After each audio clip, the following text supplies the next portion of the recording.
दोस्तों चलिए शुरू करते हैं एक दिल को छू जाने वाली कहानी, कामचोर पत्नी। कहानी को शुरू से अंत तक जरूर सुनना। घोलापुर गांव में भिखू नाम का एक गरीब किसान रहा करता था। वह दिन भर खेत में काम करके ही अपना गुजर बसर करता था, लेकिन भिखू अक्सर बहुत ही दुखी रहता था। उसकी पत्नी गुलगुली मोटी और कामचोर औरत थी। वह दिन भर सोती और खाती रहती थी। एक दिन गुलगुली अपनी झोपड़ी में बैठी समोसे खा रही थी। गुलगुली ने कहा, अरे वाह वाह, लल्लू की दुकान के समोसे तो बहुत ही अच्छे हैं। इनकी तो बात ही अलग है, कितने स्वादिष्ट है, वाह वाह, मेरा तो मन ही नहीं भरता। बड़ी मज़ेदार है और बहुत ही स्वादिष्ट है। अरे वाह वाह, मज़ा ही आ गया। पेट भरकर समोसे खा लिए, अब थोड़ा आराम करती हूँ। कितनी थक गई मैं समोसे खाकर जो नींद आती है उसका तो जवाब ही नहीं। और गुलगुली आराम से खराटे लेकर सो जाती है। तभी उसका पति भिक्खू खेत से थका हारा अपनी झोपड़ी में आता है और देखता है कि गुलगुली खराटे मारकर सो रही है।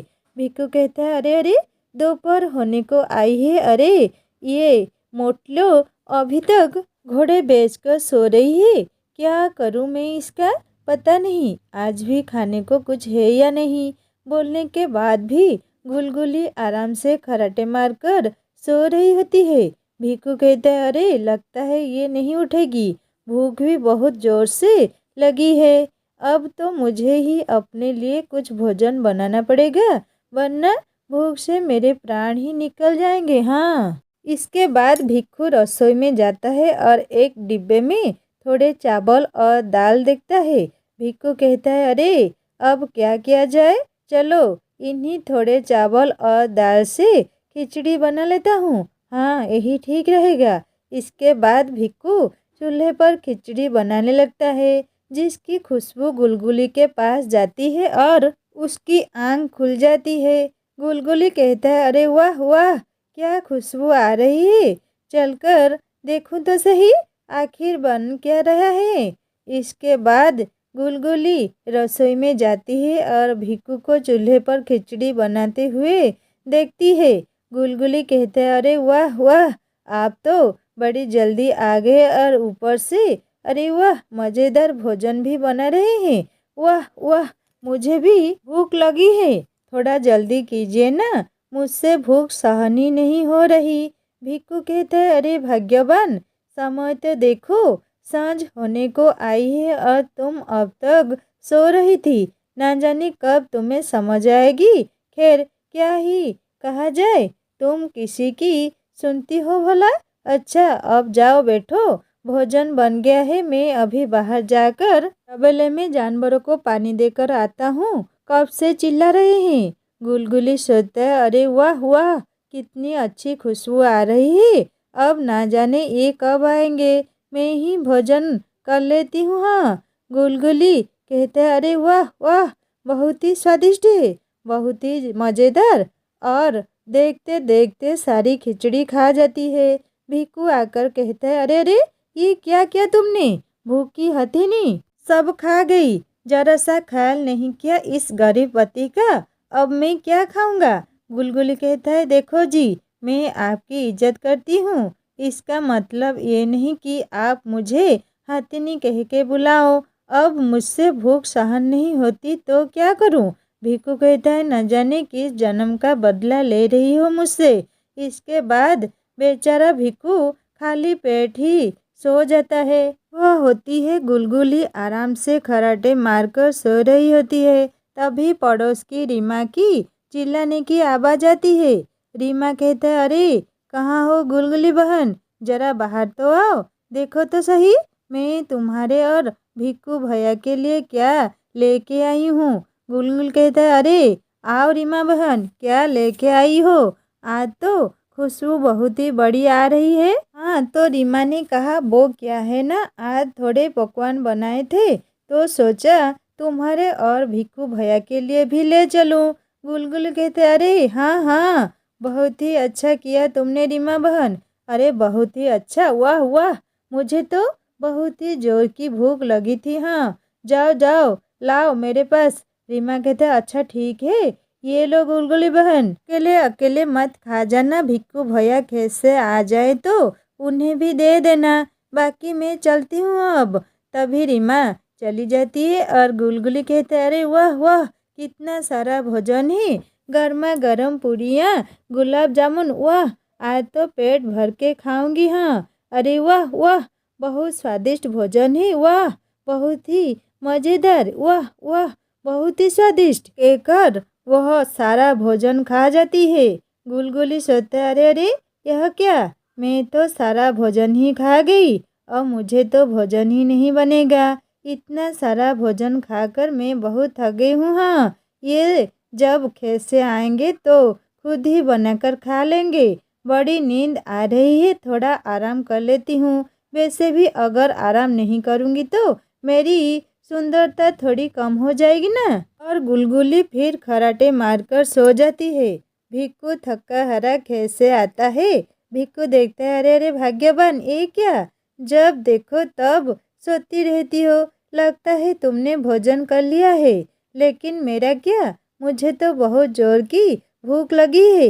भाग्यवान, कुछ भोजन मेरे लिए भी तो बचा देती, बहुत भूख लगी है। गुलगुली कहता है आप आ गए, आओ आओ कुछ खाने को बना लो, मेरा तो अब सिस्टम ओके है, एकदम फर्स्ट क्लास। रीमा बहन ने आज दिन बना दिया, क्या पकवान लाई थी वह, बहुत थकावट हो गई, मैं आराम करती हूँ, आप बनाओ खाना। भिक्कू कहता हे भगवान, पता नहीं हमारे पड़ोसी भी क्यों इस ड्रम को भरते रहते हैं, किसी दिन उसके ऊपर ही मुसीबत बन पड़े, अब मज़ा आएगा। भिक्कू रसोई में जाता है लेकिन उसे अनाज का एक भी दाना दिखाई नहीं देता।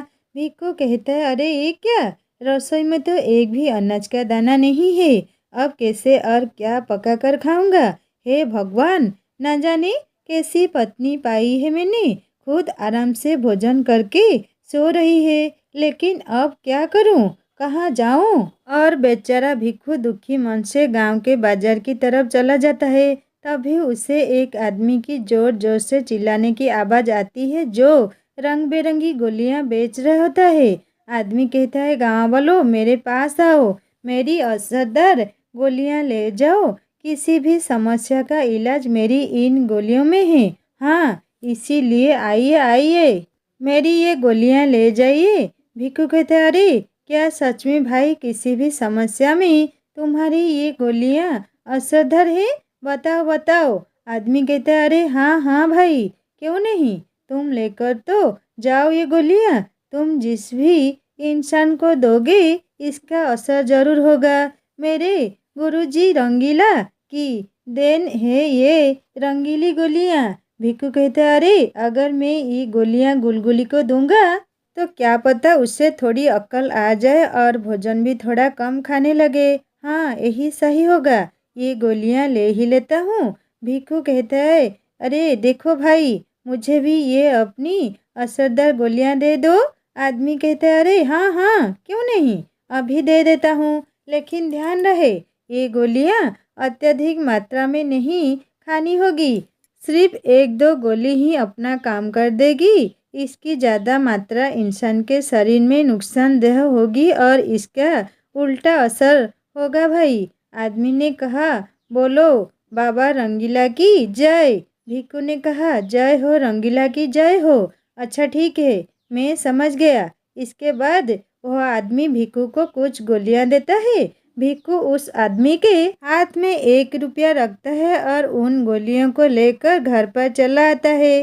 गुलगुली कहता है अरे आ गए आप, कहाँ चले गए थे जी, कब से आपका इंतज़ार कर रही थी, आज तो घर में अनाज का एक भी दाना नहीं है, जाइए और बाजार से थोड़े चावल और दाल ले आइए।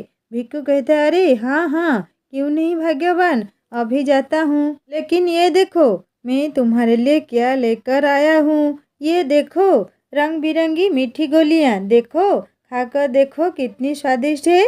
गुलगुली कहता है क्या कहा जी, गोलियाँ, वैसे अच्छा किया, कुछ मीठा खाने का मन भी कर रहा था, लाइए मीठी गोलियाँ दीजिए। भिक्कू कहता है अरे नहीं नहीं, ये सारी गोलियां एक साथ नहीं खानी है। तुम भी ना कुछ खाने की वस्तु देखी नहीं कि बस टूट पड़ती हो।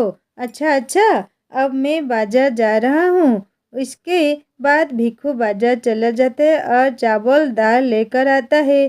तभी उसे एक समोसे वाले की दुकान दिखाई देती है जिस पर बहुत भीड़ लगी होती है।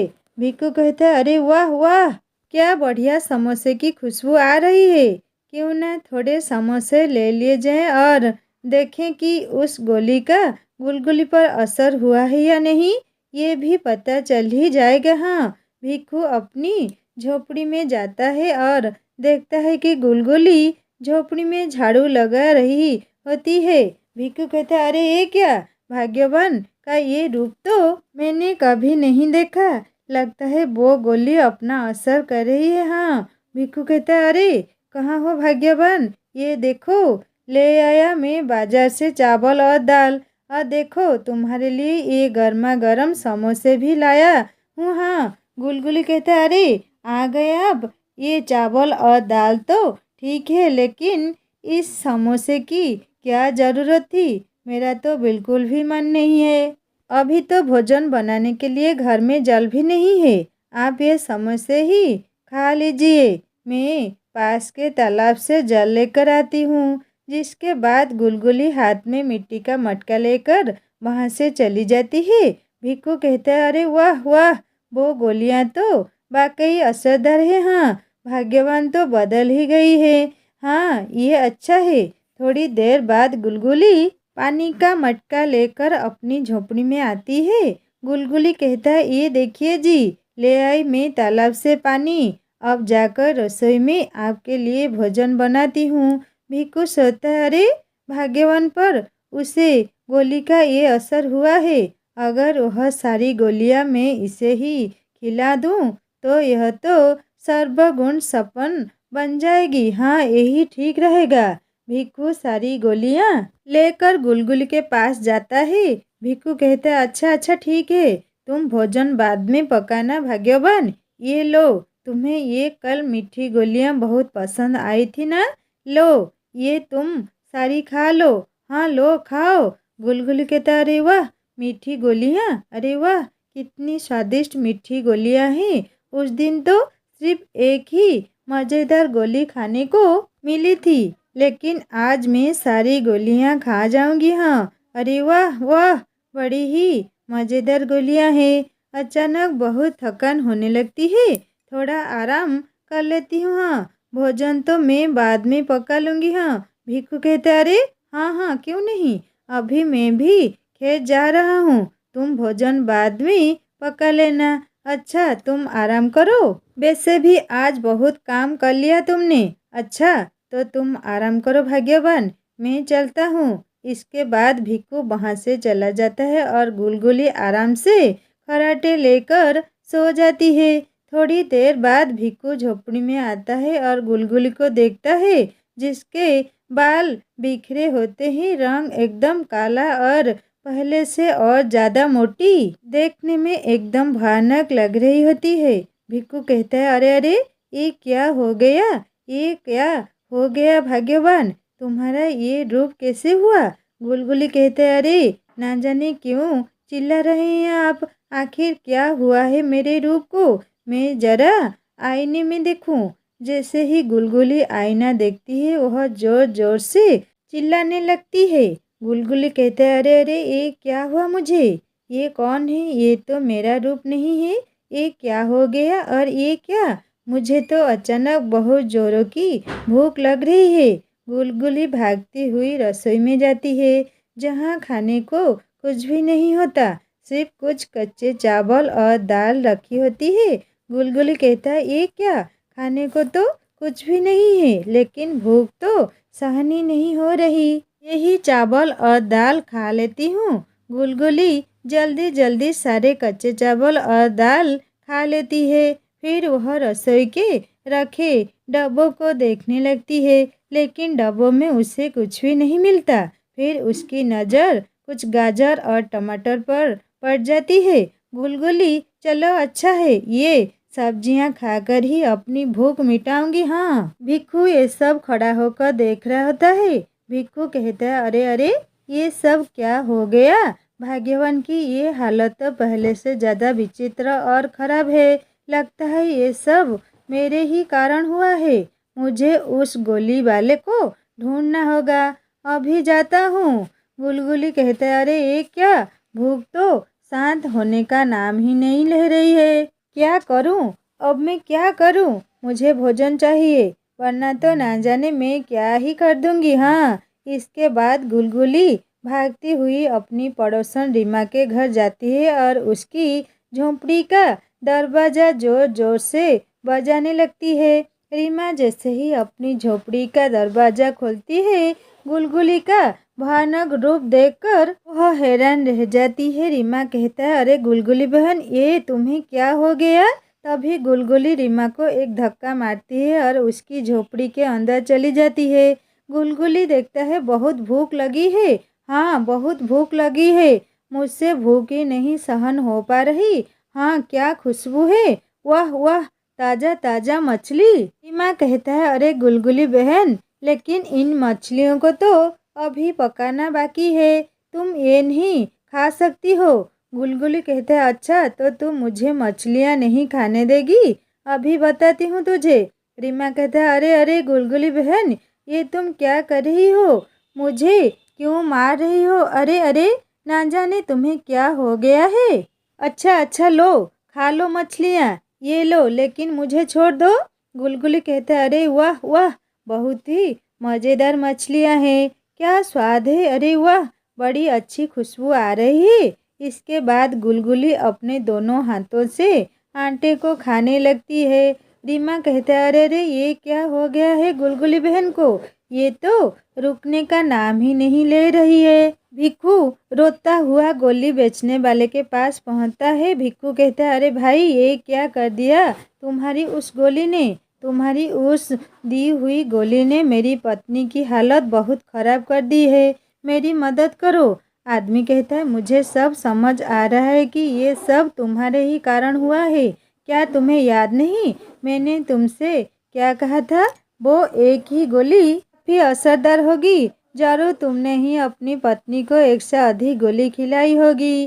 भिक्खू ने आदमी को कहा, ये सच है। तुम्हारी दी गई एक गोली काफ़ी असरदार थी। हाँ, लेकिन पत्नी को जल्दी ठीक करने के चक्कर में मैं गलती कर बैठा। आदमी ने कहा, अच्छा अच्छा, तुम चुप हो जाओ। तुम्हें अपनी गलती का एहसास हो गया है, ये अच्छी बात है। मेरे पास एक उपाय है। आदमी भिक्खू को एक कांच की शीशी देता है। आदमी कहता है, ये एक मेरी बनाई हुई बहुत ही मज़ेदार और चमत्कारी दवा है। इसे तुम अपनी पत्नी को पूरी पिला देना, जिसके बाद वह पूरी तरह से ठीक हो जाएगी। भिक्खू ने कहा, क्या सच में मेरी पत्नी की इससे ठीक हो जाएगी? आदमी ने कहा, हाँ बच्चा, हाँ, बोलो बाबा रंगीला की जय। भिक्खू अपनी झोपड़ी में दवा लेकर आता है, लेकिन उसे गुलगुली कहीं भी नजर नहीं आती। भिक्खू कहता है, अरे ना जाने वह कहाँ चली गई, आखिर कहाँ गई होगी। रीमा ने कहा, हाय, लगता है आज तो मेरे घर का सारा अनाज गुलगुली बहन खा जाएगी। अरे कोई तो हमें बचाओ। रीमा की आवाज़ सुनकर भिक्खू उसके घर पर जाता है, जहाँ अपनी पत्नी की ऐसी हालत देख वह हैरान हो जाता है। रीमा कहता है, देखिए ना भिक्खू भैया, गुलगुली बहन को क्या हो गया है। कब से बस जो भी मेरी रसोई में भोजन दिख रहा है, बस खाए जा रही है, खाए जा रही है। अब आप ही कुछ कीजिए। भिक्खू कहता है, अरे अरे गुलगुली, ये देखो, मैं तुम्हारे लिए ये मीठी दवा लेकर आया हूँ। ये बहुत ही स्वादिष्ट है। इसे पीते ही तुम्हारी भूख शांत हो जाएगी। गुलगुली कहता है, क्या सच में आप सच बोल रहे हैं कि यह स्वादिष्ट दवा है? इससे मेरी भूख शांत हो जाएगी। लाओ लाओ। गुलगुली वह दवा की शीशी पीती है और थोड़ी देर बाद उसकी भूख शांत हो जाती है। उसका भयानक रूप ठीक हो जाता है। गुलगुली कहता है, हाँ, अब मेरी भूख शांत हो गई है। लेकिन एक क्या हो गया था मुझे जी? क्यों मेरी भूख शांत नहीं हो रही थी?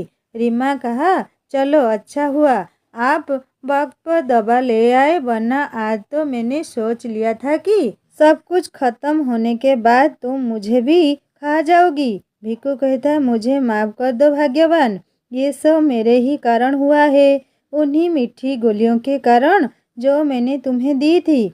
गुलगुली कहा, ये आप क्या बोल रहे हैं जी, मेरी तो कुछ समझ में नहीं आ रहा है। भिक्खू कहता है, हाँ भाग्यवान, अगर मैं तुम्हें सर्वगुण संपन्न बनाने का लालच ना करता और तुम्हें वो सारी गोलियां ना खिलाता तो तुम्हारी यह हालत ना होती। मुझे माफ कर दो भाग्यवान। गुलगुली कहता है, नहीं जी, इसमें मेरी भी तो गलती है। अगर मैं पहले ही अपने पत्नी धर्म निभाती, तुम्हें भोजन बनाकर देती और काम चोरी नहीं करती तो तुम्हें कभी आवश्यकता ही नहीं होती उन गोलियों को मुझे देने की। मुझे क्षमा कर दीजिए, लेकिन अब मुझे अपनी गलती का एहसास हो गया है। इसके बाद गुलगुली अब रोज अच्छे से सारा घर का काम करती है। भिक्खू को खेत से आते ही भोजन पका कर देती है और भिक्खू और गुलगुली हंसी खुशी एक दूसरे के साथ रहने लगते हैं। दोस्तों, ये फैमिली वाला स्टोरी आप लोगों को कैसी लगी मुझे ज़रूर कमेंट करके बताइएगा। कहानी को पूरा पढ़ने के लिए शुक्रिया, और कहानी अच्छी लगी तो लाइक करना, दोस्तों से शेयर करना और सब्सक्राइब करके बेल आइकन दबा देना। जल्दी फिर एक नई कहानी लेकर आऊँगा। नमस्ते।